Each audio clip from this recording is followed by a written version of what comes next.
எனக்கு வாய்மது வாழ்க்கை திரும்ப கூறாத வல்லவர் அச்சத்தை நீக்கி அயராது போர்படும் இச்சத்து வாய் மக்கள் போரிலே சென்று முதுகை கட்டி திரும்பி ஓடுவதை விட போரில்லை வீரமரணம் அடைவதே சரி என்று என் மாத்திரம் எழுப்பிய என் தாய்க்கு நாடு நானும் இந்த வைரை கோட்டை நேற்று ஆடக்கூடிய சிலம்பரச மன்னனுக்கு தம்பியாக பிறந்து பிரபாகரன் பெயரோடு சீரு சிறப்போடு வாழ்ந்திருக்கேன். எனக்கு இருப்பது ஒரே தங்கை, அவள் பேர் பிரபாவதி. நானும் என் தங்கை பிரபாவதியும் சிறு வயதிலே அயல்நாடு வந்தோம். எதற்காக வந்தோம் என்றால் பட்ட படிக்க வந்தோம். ஆனால் எங்கள் இருவர் படி முடிந்துவிட்டது. இப்போது என் தங்கை பிரபாவதி பார்க்க வேண்டும், என் தங்கை அழைத்து செல்ல வேண்டும் என் நாட்டுக்கு. தங்க பிரபாவதி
மன்னருக்கு தங்கையாக பிறந்து பிரபாவதி என பெயர் கொண்டு எவ்வித குறையும் இல்லாமல் சீரோடும் சிறப்போடும் வாழ்ந்து கொண்டு வருகின்றேன்.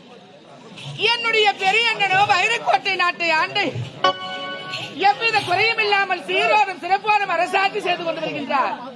நானும் சிறிய அண்ணனும் சின்னந்திரு வயதிலே அயல் நாட்டிற்கு வந்தோம். பட்ட படிப்பினை முடித்து விட்டோம். இன்று தாயகம் வருவதாக இது வந்திருக்கின்றது. நான் தாயகம் சொல்லும் செய்தியை என்னோடு படிக்கக்கூடிய பெண்களிடத்தில் சொல்ல வேண்டுமே. எங்கதான் போனாங்கன்னு ஒண்ணுமே தெரியல. சரி வரட்டும்.